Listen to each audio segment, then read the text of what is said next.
Hello everyone, welcome back to another video. इस video में हम फ्रांसिस बेकन के ऐसे ऑफ स्टडीज की शुरुआत करेंगे। इसमें हम फ्रांसिस बेकन के बारे में पढ़ेंगे शुरुआत में, क्योंकि ये ऐसे जो है फ्रांसिस बेकन की लाइफ से काफी ज्यादा रिलेट करता है। तो फ्रांसिस बेकन के बारे में शुरुआत करते हैं। फ्रांसिस बेकन, इनका बर्थ हुआ था 1561 में और डेथ हुई थी 1626 में। ये एक प्रैग्मेटिक फिलोसोफर थे, स्टेट्समैन थे, लॉयर थे, ज्यूरिस्ट थे, ओरेटर थे, ऑथर थे और साइंटिस्ट भी रहे। अब प्रैग्मेटिक यानी कि जो थियोरेटिकल कंसिडरेशन की बजाय चीजों को प्रैक्टिकल तरीके से डील करे। अब ये मॉडर्न थॉट को लोगों के बीच में लेकर आए एम्पिरिसिज्म के थ्रू और इंडक्टिव रीजनिंग के थ्रू, इसीलिए इन्हें फादर ऑफ एम्पिरिसिज्म भी कहते हैं और साथ ही साथ इन्हें founder of modern scientific method भी कहते हैं। इंडक्टिव मेथड की शुरुआत इन्होंने ही की थी। अब एम्पिरिसिज्म क्या होता है? जो अपने आइडियाज के लिए प्रिंसिपल्स की बजाय, नियमों की बजाय प्रैक्टिकल अप्रोच यूज करे, अपने एक्सपीरियंसेस को यूज करे, वो एम्पिरिसिज्म होता है। अब इंग्लैंड में रहते हुए इन्होंने अटॉर्नी जनरल की पोस्ट भी हासिल की और लॉर्ड चांसलर की पोस्ट भी हासिल की थी। इन्हें फादर ऑफ इंग्लिश एसेस भी कहा जाता है, इन्हें फादर ऑफ इंग्लिश प्रोज भी कहा जाता है। His essay of studies first published in 1597, then revised in 1612 and then later on 1625। अब इनका जो एसे ऑफ स्टडीज वो एक कलेक्शन के अंदर आता है। अब इनका एक कलेक्शन है एसेज, इस कलेक्शन का नाम ही एसेज है और इसका सबटाइटल है काउंसिल्स सिविल एंड मॉरल। उसमें पहला एसे जिसकी शुरुआत होती है वो है ऑफ स्टडीज। अब पहला जब इनका एडिशन आया उसमें टोटल 10 एसे थे। उसके बाद सेकंड एडिशन, रिवाइज्ड एडिशन आया, वो 1612 में आया, उसमें 38 ऐसे थे और 1625 में जो थर्ड एडिशन आया उसमें 58 ऐसे थे। अब इन 38 एसेस में ये 10 इंक्लूडेड थे और ये जो 58 एसेस आए इनमें 38 इंक्लूडेड थे। मतलब इन्होंने पहले एडिशन में 10 ऐसे लिखे, दूसरे में उसमें टोटल 28 ऐड कर दिए, तीसरे में उसमें 20 ऐड किए, तो इस तरह से टोटल ये 58 हो गए। So his essay of studies is a masterpiece that directly reflects his own life experiences, professional struggles, intellectual philosophy। अब इनका ऐसे ऑफ स्टडीज जिससे इनके कलेक्शन की शुरुआत होती है, इसमें इनके पर्सनल लाइफ के बारे में काफी एक्सपीरियंसेस नरेट किए गए हैं। इनकी प्रोफेशनल स्ट्रगल किस तरह रही और किस तरह से इन्होंने अपनी लाइफ में इंटेलेक्चुअल फिलोसफी यूज की, उस सभी के बारे में इस ऐसे में बताया गया है। इनके ऐसेज में बहुत कम शब्द यूज किए जाते हैं, लेकिन उनका मीनिंग बहुत ही ज्यादा डीप होता है और काफी गहरा होता है। बेकन रोट दिस ऐसे from lived experience, not merely as abstract theorizing but as a man who navigated the tension between scholarly knowledge and practical worldly affairs, between study and action। अब अपनी लाइफ में इन्होंने किस तरह से क्या क्या चीजों को एक्सपीरियंस किया, उस सभी का निचोड़ इस ऐसे में हमें दिखता है। इस ऐसे में इन्होंने स्पेशली बताया स्कॉलरली नॉलेज और प्रैक्टिकल वर्ल्डली अफेयर्स के बारे में, यानी कि जो स्टडी है और एक्शन है उसके बीच में डिफरेंस बताया है कि सिर्फ पढ़ने से ही नहीं, लेकिन उसको प्रैक्टिकल लाइफ में यूज करने से ही उसका बेनिफिट मिलेगा, सिर्फ स्कॉलरली नॉलेज से काम नहीं चलेगा। Understanding Bacon's biography is essential to appreciating the authentic depth of the essay. और अगर हमें इस ऐसे को अच्छे से पढ़ना है, इस ऐसे को अच्छे से समझना है, तो हमें बेकन के बारे में पहले जानना बहुत जरूरी है। अब ये बेकन की लाइफ के बारे में है। इनका जन्म हुआ था 1561 में 22 जनवरी 1561 को। Son of a learned family, educated at home due to ill health. पूरी लाइफ टाइम में इनकी हेल्थ इश्यूज रहे हैं, इस वजह से इनकी पढ़ाई लगभग घर पर रहकर हुई है। इनके फादर निकोलस बेकन काफी पढ़े लिखे थे और इनकी मदर लेडी एन भी पढ़ी लिखी थी, एक स्कॉलर थी। अब जब ये 12 साल की एज में आए 1573 में, तब इनका ट्रिनिटी कॉलेज कैम्ब्रिज में एडमिशन हुआ, लेकिन स्कॉलिस्टिक फिलोसफी की वजह से काफी डिससेटिस्फाइड हुए वहां पर। वहीं पर ये क्वीन एलिजाबेथ से मिले। अब 1575 से 1579 के बीच में अपनी प्रैक्टिकल स्टडीज करते रहे, स्टैटिस्टिक्स और डिप्लोमेसी को लेकर, और वहीं पर इनकी एम्पिरिकल अप्रोच जो है वो डेवलप हुई और ये सब इन्होंने फ्रांस में सीखा। 1579 में जब ये 18 ईयर्स के हुए तब इनके फादर की डेथ हो जाती है और तभी से ग्रेज इन में इनकी लॉ की स्टडीज की शुरुआत होती है। अब फादर की डेथ हो जाती है और ये काफी कर्जे में रहता है, इस वजह से ही अपनी लाइफ में एडवांसमेंट के लिए इसने लर्निंग का सहारा लिया और धीरे धीरे ये एक बैरिस्टर की तरह और फिर एक स्टेट्समैन की तरह काम करने लगे। 1580 में इन्हें कोर्ट में एक पोजीशन मिल गई। अब 1590s में अर्ल ऑफ एसेक्स का सहारा लेते हुए एडवांसमेंट करते हैं अपनी लाइफ में, लेकिन 1601 में अर्ल ऑफ एसेक्स को एग्जीक्यूट कर दिया जाता है, लेकिन फिर भी ये सर्वाइव कर जाते हैं पॉलिटिकल फ्लेक्सिबिलिटी की वजह से। यानी पहले इन्होंने क्वीन एलिजाबेथ के लिए काम किया, फिर अर्ल ऑफ एसेक्स के लिए काम किया and later on James first के लिए काम किया। अब 1597 का टाइम आता है जब इनका एसेज नाम का कलेक्शन जो है वो पब्लिश होता है। इसमें टोटल 10 राइटिंग्स थी, 10 ऐसे थे और पहला ऐसे था ऑफ स्टडीज। यहीं से ही इनकी एसेइस्ट के रूप में शुरुआत होती है और जो ऐसे है ऑफ स्टडीज, इसमें लगभग अपनी ही इंटेलेक्चुअल फिलोसफी के बारे में इन्होंने लिखा है। अब 1612 में ये एसेज वाला जो एडिशन है, सेकंड एडिशन आता है, रिवाइज्ड होता है एडिशन, इसमें 10 ऐसे तो होते ही हैं और 28 ऐसे और लिखकर ऐड किए जाते हैं, जिससे टोटल इनकी संख्या हो जाती है 38। 1613 में अटॉर्नी जनरल के रूप में इन्हें अपॉइंट किया जाता है, इससे इनकी पावर बढ़ जाती है। 1618 में लॉर्ड चांसलर बनाए जाते हैं ये, और 1621 में पार्लियामेंट्री इन्वेस्टिगेशन में इन्हें घूस के मामले में पकड़ा जाता है और बाहर निकाल दिया जाता है। यहीं पर इनका करियर जो है वो एंड हो जाता है और आखिरकार इनकी जो प्रैक्टिकल सोच थी कि धीरे धीरे मैं अपने तरीकों से ही पॉलिटिकल लाइफ में ग्रो करता रहूंगा, वो यहीं पर खत्म हो जाती है, वो और साथ इनका नहीं दे पाती। 1625 में इनका एसेज का थर्ड एडिशन पब्लिश होता है। पहले एडिशन में 10, दूसरे एडिशन में ऐड हुए 28 और तीसरे एडिशन में ऐड हुए 20, तो टोटल ऐसे इस बार पब्लिश होते हैं 58। कोर्स ऐसे स्ट्रक्चर जो है वो मेंटेन रहती है, यानी कि पहले वाले ऐसे जिस तरह से लिखे गए थे वैसे ही लिखे गए। अब 1626 में इनकी डेथ हो जाती है 9 अप्रैल को लंदन में, और इनकी जो लेगेसी है फादर ऑफ इंग्लिश एसेज वो सिक्योर हो जाती है, यानी कि इन्होंने ही एसेज की शुरुआत की थी इंग्लिश में, इसीलिए हम इन्हें फादर ऑफ इंग्लिश एसेज कहते हैं। अब इस ऐसे से इनकी लाइफ का क्या लेना देना है वो हम जानेंगे। So Bacon lacked inherited wealth, his father died before providing him an estate and relied on learning and political skill for advancement. अब शुरुआत में हमें पता लगता है कि बेकन जो है उन्हें इनहेरिटेड वेल्थ कोई भी नहीं मिली थी, यानी कि ये इतने अमीर नहीं थे, कर्जे में डूबे हुए थे, इनके पास कोई वेल्थ नहीं थी। इनकी एज जब 18 साल थी तभी इनके फादर की डेथ हो जाती है, जिस वजह से कोई प्रॉपर्टी इनके नाम पर नहीं होती है। अब ये लर्निंग का सहारा लेते हैं, धीरे धीरे अपने आप को ग्रो करते हैं, पॉलिटिकल स्किल्स को डेवलप करते हैं और एडवांसमेंट लाते हैं अपनी लाइफ में। The essays emphasis on studies producing ability for business reflects this personal necessity. हालांकि ऐसे में बात करें तो ये एबिलिटी जो वर्ड है वो प्रोफेशनल डेवलपमेंट के बारे में बात करता है, लेकिन अगर इनकी लाइफ से रिलेट करें तो ये एबिलिटी जो है ये इनकी पर्सनल नेसेसिटी को दिखाती है, यानी कि अपने आप को ग्रो करने के लिए इन्हें बिजनेस करना पड़ेगा, अपनी एबिलिटीज का, अपनी पावर का यूज करना पड़ेगा। ये पर्टिकुलर वर्ड आया है एबिलिटी इस ऐसे के अंदर। एक्सपीरियंस वर्सेस थ्योरी, यानी कि प्रैक्टिकल वर्सेस थ्योरी। तो बेकन का करियर जो है उसमें इंटेलेक्चुअल एम्बिशन भी था और प्रैक्टिकल पॉलिटिकल मैनोवरिंग भी थी। The essays instances that studies are perfected by experience mirrors his integration of learning with practical action. अब इस ऐसे में एक लाइन आई है, they perfect nature and are perfected by experience. अब यहाँ पर दे आया है स्टडीज के लिए, मतलब कि स्टडीज जो हैं वो एक्सपीरियंस को परफेक्ट करती हैं और एक्सपीरियंस के थ्रू ही स्टडीज को परफेक्शन मिलता है। इसका क्या मतलब है कि हमें सिर्फ प्रिंसिपल्स का ही सहारा नहीं लेना होता है, सिर्फ थ्योरी का ही सहारा नहीं लेना होता है, बल्कि उन्हें लाइफ में प्रैक्टिकल वे में भी यूज करना होता है। सिर्फ थ्योरी से काम नहीं चलता, जब तक हम उसे प्रैक्टिकल करके नहीं देखेंगे तो हमें कुछ पता नहीं चलेगा। तो दोनों का ही इक्वल यूज होना जरूरी है, ये यहाँ पर बेकन बताते हैं। प्रैग्मेटिक फिलोसफी भी यही कहती है। अब प्रैग्मेटिज्म के बारे में हम पढ़ चुके हैं। प्रैग्मेटिज्म क्या होता है, मैंने आपको बताया कि थ्योरेटिकल कंसिडरेशन की बजाय जब हम प्रैक्टिकल नॉलेज का यूज करते हैं, चीजों से डील करते हैं प्रैक्टिकली, तो वो प्रैग्मेटिज्म होता है। अब बेकन भी अपनी लाइफ में प्रैग्मेटिकली रूलर्स को डील करते रहे हैं। पहले क्वीन एलिजाबेथ को सर्व किया, फिर अर्ल ऑफ एसेक्स को और फिर जेम्स फर्स्ट को। तो इस ऐसे के थ्रू हमें यही पता चलता है वाइज मैन यूज देम, इन्होंने खुद के लिए भी यूज किया है। तो यहाँ पर इस ऐसे में बेकन ने इन्हें प्रैक्टिकल टूल की तरह यूज किया है। और इसी ऐसे में बेकन ने मेडिकल वर्ड्स भी यूज किए हैं। अब मेडिकल वर्ड्स क्यों यूज किए हैं इन्होंने, क्योंकि इनकी पूरी की पूरी लाइफ में इन्होंने इलनेस को काफी झेला है। तो मेडिकल मेटाफर्स इन्होंने यूज किए हैं, जैसे रेमेडीज, एक्सरसाइजेज, ये इन्होंने स्टडीज को और लाइफ को लेकर बताए हैं। तो मेडिकल इमेजरी इन्होंने अपने ऐसे में यूज की है। Access to books, as a learned man with legal training, court access and intellectual circles, Bacon had opportunity for extensive reading. The essay reflects a man who practiced what he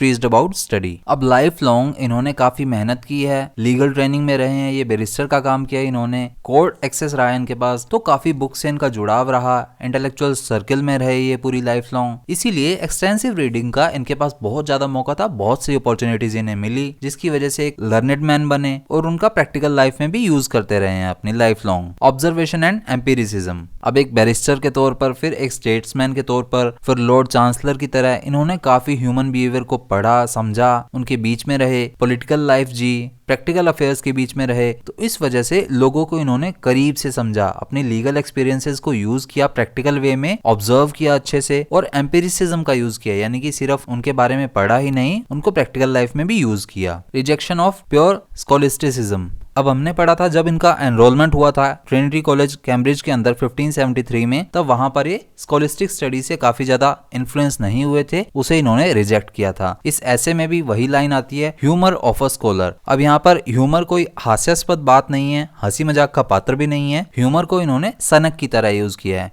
कि एक learned man, एक scholar जो है उसकी सनक बहुत ज्यादा होती है, तो उसे हर एक चीज परफेक्ट चाहिए होती है। So Bacon's Cambridge education exposed him to scholastic philosophy that he came to reject as sterile and impractical. अब बैकन ने जब अपनी कैम्ब्रिज एजुकेशन ट्रिनिटी कॉलेज से ली थी तब इन्होंने स्कॉलिस्टिक फिलोसफी को इग्नोर किया था, रिजेक्ट किया था, उसे अपनाने से इनकार किया था, और तभी इन्होंने इम्प्रैक्टिकल वे को भी रिजेक्ट किया और साथ ही साथ स्टेराइल वे को भी रिजेक्ट किया। अब स्टेराइल वे क्या होता है? जिससे कि कोई भी फ्रूटफुल रिजल्ट्स प्रोड्यूस नहीं हो रहे होते हैं, तो इन्हें चाहिए थे रिजल्ट, यानी कि साथ साथ प्रैक्टिकल नॉलेज भी चाहिए थी, तो ये इम्प्रैक्टिकल अप्रोच को रिजेक्ट करते थे। एडवांसमेंट थ्रू नॉलेज, अब अपनी नॉलेज के थ्रू ही अपनी लाइफ लॉन्ग एडवांसमेंट करते रहे। So Bacon's rise from younger son with modest fortune to lord chancellor validates his philosophy that learning enables advancement and practical power, exactly what the essay claims। अब इस ऐसे में भी यही बात की गई है कि हमें एडवांसमेंट के लिए लर्निंग की भी जरूरत होती है, लेकिन साथ साथ लाइफ में ग्रो करने के लिए प्रैक्टिकल पावर भी जरूरी है, प्रैक्टिकल नॉलेज, प्रैक्टिकल अप्रोच का यूज करना भी जरूरी है। अब बैकन की लाइफ के बारे में है, he was the son of Sir Nicholas Bacon, Lord Keeper of the Great Seal under Queen Elizabeth first and Lady Anne Cooke Bacon, a scholar. Bacon received his education at Trinity College Cambridge 1573 to 1575, where he encountered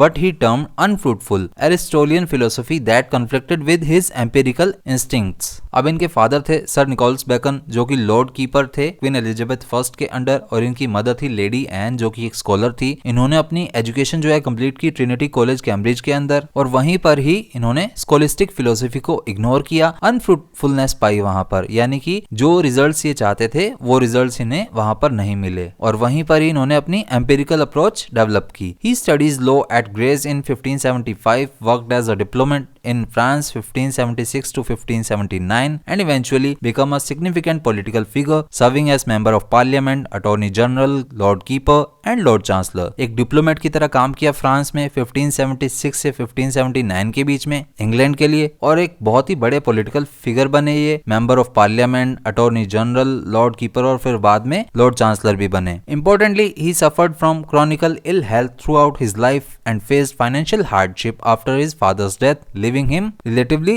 little money and virtually embarrassed until his death। अपनी life long इन्होंने काफी financial hardships को face किया, कर्जे में डूबे हुए थे जब इनके फादर की डेथ हुई थी, तो इनके पास कोई प्रॉपर्टी भी नहीं थी, लाइफ लॉन्ग इनके इल हेल्थ रही, हेल्थ इश्यूज रहे। These challenges shaped his understanding of studies practical applications, और इन्हीं चैलेंजेस की वजह से अपनी लाइफ में इन्होंने स्टडी को प्रैक्टिकल वे में यूज किया। इन्होंने क्वीन एलिजाबेथ फर्स्ट और किंग जेम्स फर्स्ट के अंडर वर्क किया हुआ है। अब इन्हें 2 उपाधियां मिली हुई थी, एक लॉर्ड वेरुलम की और एक विस्काउंट सेंट एल्बंस की। लॉर्ड वेरुलम की उपाधि इन्हें मिली थी 1618 में, और ये 1618 में इन्हें उपाधि मिली थी किंग जेम्स फर्स्ट की वजह से। इनके घर के पास वाली जगह, जिसे कि पहले के टाइम में रोमन सिटी वेरुलेमियम कहा जाता था, जो कि आज के टाइम में सेंट एल्बंस है, वो इनके घर के काफी पास है जगह, और उसी जगह का नाम लेते हुए और इनकी रिहाइश की वजह से इन्हें नाम दिया गया लॉर्ड वेरुलम, और बाद में इन्हें एक उपाधि दी गई विस्काउंट सेंट एल्बंस। ये उपाधि मिली इन्हें 1621 में। अब ये टाइटल और प्लेस के बारे में हम जान ही चुके हैं। अब कैरियर पिनेकल की बात करें तो इसी टाइटल के साथ इनकी लाइफ का जो पॉलिटिकल कैरियर है उसकी हाईएस्ट रैंकिंग लॉयर का इन्हें रिमार्क मिला था इंग्लैंड के अंदर। और बाद के टाइटल की हमने बात कर ही लिया है, विस्काउंट सेंट एल्बंस 1621 में, और ये टाइटल्स जो हैं 1626 तक इनके पास रहे, और उसके बाद इनकी डेथ के साथ ही वो खत्म हो गए क्योंकि इनके कोई एयर्स नहीं थे। So after his death he remained extremely influential through his works, specially as philosophical advocate and practitioner of the scientific method during the scientific revolution. अब इंडक्टिव मेथड इन्होंने अप्रोच किया था, शुरुआत की थी उसकी, साथ ही साथ अपने वर्क्स की वजह से काफी इन्फ्लुएंशियल प्रूव हुए, फिलोसॉफिकल एडवोकेट भी थे ये। Bacon has been called the father of English essay. अब इन्हें इंग्लिश एसेज का फादर कहा जाता है, और एसेज का फादर कहा जाता है मोंटेन को,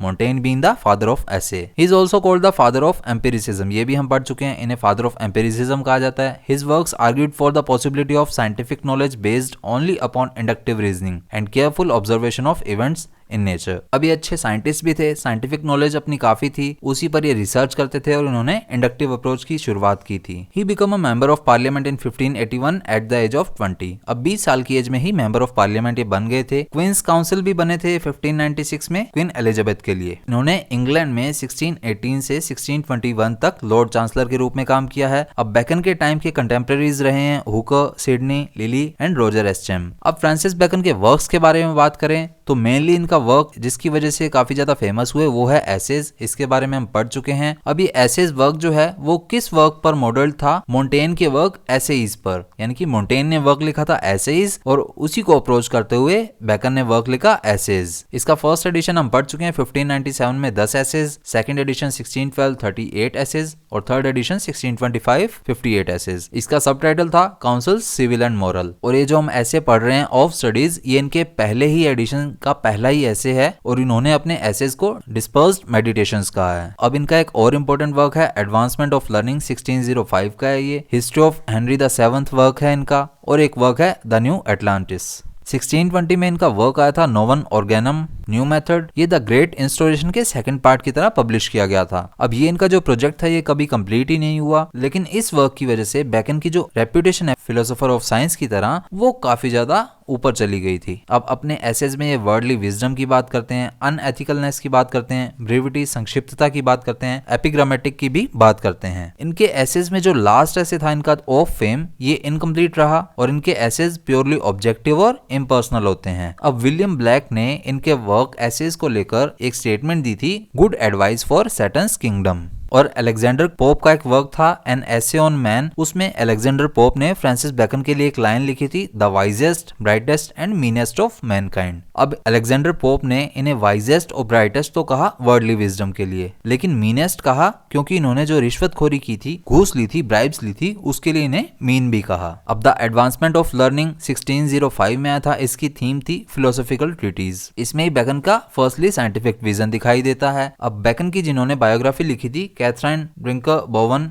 तो उनके अकॉर्डिंग बेकन इस वर्क में एम्पिरिकल फिलोसफी को सपोर्ट करते हैं। इनका एक वर्क था विजडम ऑफ द एंशिएंट 1609 का। इसकी थीम थी एलेगोरिकल एसेज। इसमें क्लासिकल मिथ्स को फिलोसॉफिकल ट्रूथ की तरह रिप्रेजेंट करते हैं। इनका वर्क था न्यू एटलांटिस 1626 का। इनकी डेथ के बाद आया था वर्क, पोस्ट्यूमस था। इसकी थीम थी यूटोपियन फिक्शन और इसमें बेकन ने एक ऐसी सोसाइटी का विजन लिया था जो कि साइंस और डिस्कवरी से भरी हुई थी। और इनका एक work essays 1597, second edition 1612, third edition 1625। इसकी थीम थी मोरल और social philosophy. Subtitle counsel civil and moral और कलेक्शन ऑफ 58 एसेज। इनका एक वर्क रहा नोवन ऑर्गेनम साइंटिफिक फिलोसफी के बारे में। इस वर्क में बात करते हैं बेकन। इसी में ही एम्पिरिसिज्म की जो अप्रोच है उसकी शुरुआत करते हैं बेकन और इंडक्टिव मेथड के अप्रोच को भी इंट्रोड्यूस करते हैं। ये लैटिन में लिखा गया वर्क है और 1620 में पब्लिश किया गया। और इस वर्क का जो टाइटल है वो रेफरेंस देता है एरिस्टोटल के वर्क ऑर्गेनन की। और ये चीज भी हम पढ़ चुके हैं कि नोवन ऑर्गेनम जो है वो द ग्रेट इंस्टोरेशन का सेकंड पार्ट की तरह पब्लिश किया गया और ये जेम्स फर्स्ट को डेडिकेटेड है वर्क। एक इनका वर्क रहा history of Henry the seventh 1622 में आया था। इसकी थीम है हिस्टोरिकल प्रोज।